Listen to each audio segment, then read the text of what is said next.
From News Channel 15, you're watching News Channel 15 Tonight with Kyle Peach. This is News Channel 15 Tonight. Hi, good evening. Thanks for joining us. I'm Kyle Peach. Here's a look at what's going on. The Indiana Court of Appeals in Indianapolis Monday upheld the murder conviction of Bruce Mendenhall, known as the truck stop serial killer. The Edwards County man was found guilty in January of last year by an Indianapolis jury in the 2007 murder of Carmen Purpura. He was sentenced to an additional 65 years behind bars. He's already serving sentences in 3 other murder cases across multiple states. Purpura was last seen alive near a Flying J truck stop south of Indy. Authorities say that just one day after she went missing, Mendenhall, working as a long-haul trucker at the time, was pulled over in connection with a separate murder investigation, and during the search of his truck, police found Purpura's blood-soaked clothes. On appeal, Mendenhall had argued that there was not enough evidence to prove where Purpura was murdered, challenging Indiana's jurisdiction in the case. He also claimed evidence found in his truck should have been excluded because he was not advised of his right to consult with an attorney before the search. The appellate court rejected both arguments, finding sufficient grounds for Indiana's jurisdiction and upholding the admission of evidence. The conviction and sentence do remain in place. On Monday, Carmi police pulled over 42-year-old Danielle Carter, and she was cited for operating a vehicle with suspended registration and later released. Her passenger, 45-year-old Melissa Huff, was arrested on a White County warrant for driving while revoked for the 3rd time. Huff was also charged with possession of meth, unlawful use of property, possession of a controlled substance, obstructing justice, and possession of drug paraphernalia. WRUL reports she was taken to the White County Jail. Lawrence County law enforcement authorities dealt with 2 domestic cases over the weekend. WAKO says that on Saturday, Lawrenceville police arrested 27-year-old Michaela May of Lawrenceville for domestic battery after being called out to a residence. She was booked into the county jail. Meanwhile, on Sunday, the Lawrence County Sheriff's Department was sent to the scene of a fracas and took 22-year-old Drayden Bright of Sumner into custody. He's charged with domestic battery and aggravated battery and was booked at the Lawrence County Jail.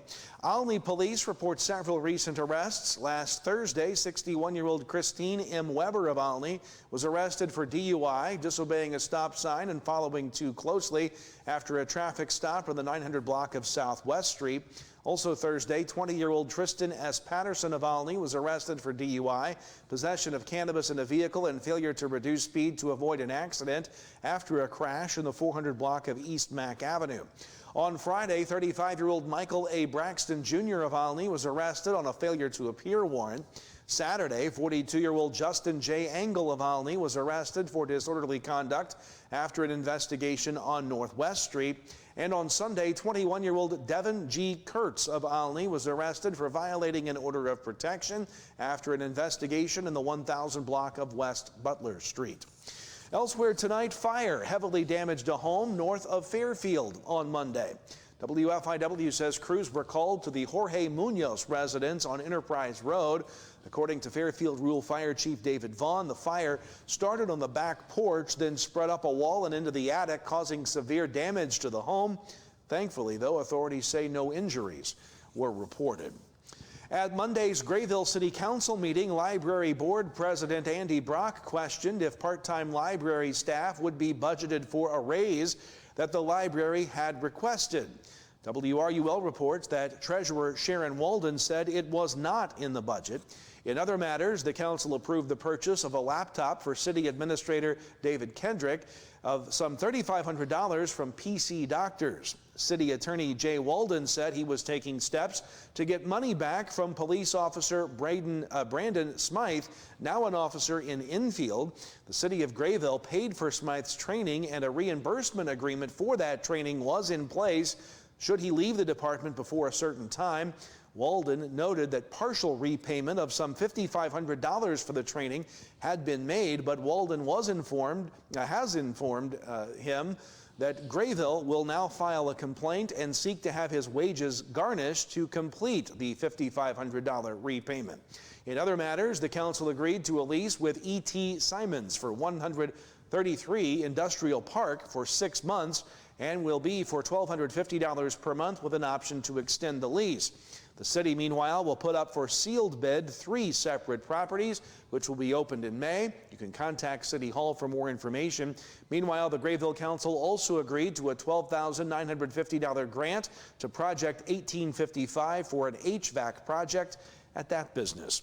The McLeansboro City Council met Monday, approving continuing their agreement with PEFA Incorporated to supply natural gas to the city. The council approved an increase from 1 to 5 Class E2 liquor licenses in the city. Sheffield Boyle CPA will continue to do the city audit. Meanwhile, the city pool in McLeansboro will open May 29th. The council does hope to hire 3 more people to work at the pool this summer. No action was taken regarding adding more parking around the square in McLeansboro due to the lack of a motion, and the council decided that they will hire 2 more city workers as well. All that from WRUL reports. Also tonight, the Wabash County Treasurer's Office is reminding residents of important deadlines ahead of the delinquent tax sale this week. WSJD reports Treasurer Angela Brewster says the delinquent tax sale list for real estate and mobile homes was published in the newspaper back on Saturday. Brewster says her office is no longer accepting personal checks for payments. Instead, they must be made by cashier's check, money order, or cash when paying in person at the treasurer's office. The deadline to pay with a credit card has also passed. The final day to make payments before the tax sale is this Thursday. The sale will be Friday at 10 a.m. in the Wabash County courtroom. If you have questions about your tax bill, contact the treasurer's office at 618-262-5262. Youth ages 8 to 18 from Edwards, Lawrence, Richland, Wabash, and Wayne counties are invited to showcase their kitchen know-how at the upcoming Kitchen Skillathon.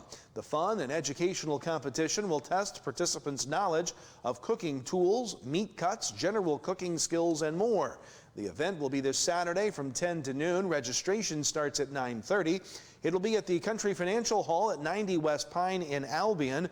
Prizes will be awarded to the top 5 participants in 2 age divisions, which are those ages 8 to 13 and those 14 to 18. 4-H membership is not required. You can register online at go.illinois.edu/Kitchen Skillathon. If you have questions or need a reasonable accommodation to participate, contact the Edwards County Extension Office at 618-445-2934. Straight ahead, a look at your weather forecast. The warm-up continues, and we'll talk sports. Plenty of baseball and softball to tell you about. We'll be right back. New season, new ride. Steve Faulkner Automotive has F-150s with 0 down and 0% for 60 months and full-size Broncos to lease as low as $378 a month. Go to SteveFaulknerAutomotive.com. Spring is a great time for Jeeps. Get a Jeep Grand Cherokee L with 0% financing or a 2026 Jeep Wrangler. Lease for only $359 a month. Fresh pricing is waiting for you at SteveFaulknerAutomotive.com. Teaching kids about money is an important step, and the Student Plus account from the First National Bank makes it simple. It's a free checking account designed for students who are learning to manage their own spending with tools that help parents stay connected. With spending limits, real-time alerts, and instant transfers, students can build smart money habits while parents have peace of mind. Getting started is easy. Visit the nearest branch to open a Student Plus account and choose the features that fit your family best. The Student Plus account from the First National Bank. Parents choose the controls, students learn responsibility. Member FDIC. How sweet it is to be loved by you. How Sweet It Is, the music of James Taylor with award-winning Nashville songwriter Steve Leslie, comes to the Wabash Valley College Brubeck Theater Friday, March 27th at 7:30 p.m. as part of the Wabash Valley Arts Council Performing Arts Series. This special night, also presented in cooperation with the Wabash Valley College Foundation, will host several food trucks, music in the lobby, auctions of authentic James Taylor signed memorabilia, and more. Get your tickets now. Just scan the QR code on your screen. Welcome back. Time to talk weather here tonight. A pretty good day today across the area as the warm-up is now underway as we move toward the middle part of the week. Nothing to look at here radar-wise tonight, but that'll be changing too as we go throughout the rest of the work week. Pretty good day today. 60 degrees. We actually got up to 60 degrees. 34 was our morning low. Not sure where we got 2/100ths of an inch of precipitation. Didn't really see anything registered in our gauge. As we look at the forecast, we'll see some passing clouds tonight and maybe a scattered shower north of Highway 50, it appears. But as we move through the day, On your Wednesday, expect plenty of sunshine out there, a few passing clouds at times, and another weather disturbance will start to form up here to the north that could trigger a few scattered showers early on Thursday, but it's going to be sunny throughout much of the day on Thursday. And then here comes the weather maker that will bring some rain chances our way Thursday night late into Friday. Overnight tonight, a mix of partly cloudy to clear conditions out there. Again, can't rule out a stray passing shower, especially to the north. Overnight lows will be in the low 40s. On your Wednesday, plenty of sunshine. Highs will be in the low 70s as we continue with that warm up. Wednesday night into Thursday, that's when we kick in that scattered shower and thunderstorm chance predominantly north of Highway 50. That will continue into the early morning of Thursday, but then expect plenty of sunshine. If we don't see any rain, some of us may not at all. Plenty of sunshine for everybody by the time Thursday is over. And look at the high temperatures into the mid 80s for Thursday. Rain chances pick up Thursday night and continue into Friday. Less than an inch of rain expected throughout that period. But note the cool down back into the low 50s for the high Friday and Saturday. Then we warm up again toward the end of the weekend and first part of next week. That's your forecast. We'll talk sports next. Are you living with chronic conditions or finding it hard to manage your health at home? If you're 18 or older, have a primary care provider through Wabash General Hospital, and live in Wabash, Edwards, White, or Lawrence County, our community paramedics can help. Get support in the comfort of your home, including follow-up care, home safety and medication education, vital sign checks, disease management support, and resource connections. Our certified paramedics will work with your doctor to provide non-emergent care to keep you healthy at home. Ask your WGH primary care provider for a referral to community paramedicine. You need to be mindful that when you're out, maybe doing a little tree pruning or shaping, or kids climbing in the tree, building tree houses, whatever, look up, make sure there's no power lines in or near the area. And even after the storm or after a wind event or something like that, where a limb may be falling down or hanging in the tree, make sure to look and there's no utility lines near that. And if there is, call us. We'll come take care of it. We'll get that down. We'll get things cleared up. Hi, I'm Tony. I graduated Wabash Valley College in Mount Carmel, and it was the best decision ever. It gave me the opportunity to go on the air almost immediately. Within about a week of starting the broadcasting program at Wabash Valley College, I was a DJ on 89.1 WVJC, and that on-air experience was invaluable to my future career and hiring potential. Welcome back. Time to wrap it up with sports tonight. We begin with boys high school baseball yesterday. Mount Carmel beats Lawrenceville for their first win of the year, 12-0 in 5 innings.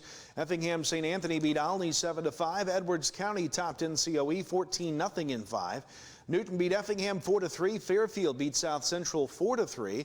West Frankfort topped Carmi 17-0 in 4. Wayne City beat Hamilton County. Actually, they played to an 8-8 tie after 8 innings.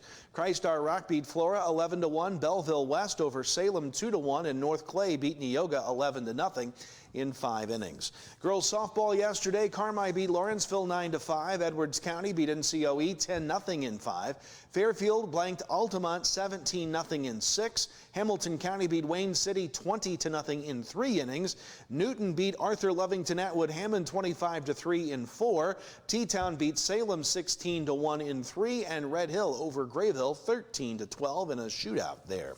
And finally, in college softball yesterday, Wabash Valley sweeps Olney Central, winning 3-1 and 7-0. That does it for us tonight. Thanks for watching. Kyle Peach from all of us at News Channel 15. Have a great night. As a faculty member, Wabash Valley College was the best decision ever. I've always been excited to return back to Wabash Valley as an employee to inspire students the way I was inspired when I went to school here. And what I love is the sense of community that I have with my coworkers and being able to provide that to our students.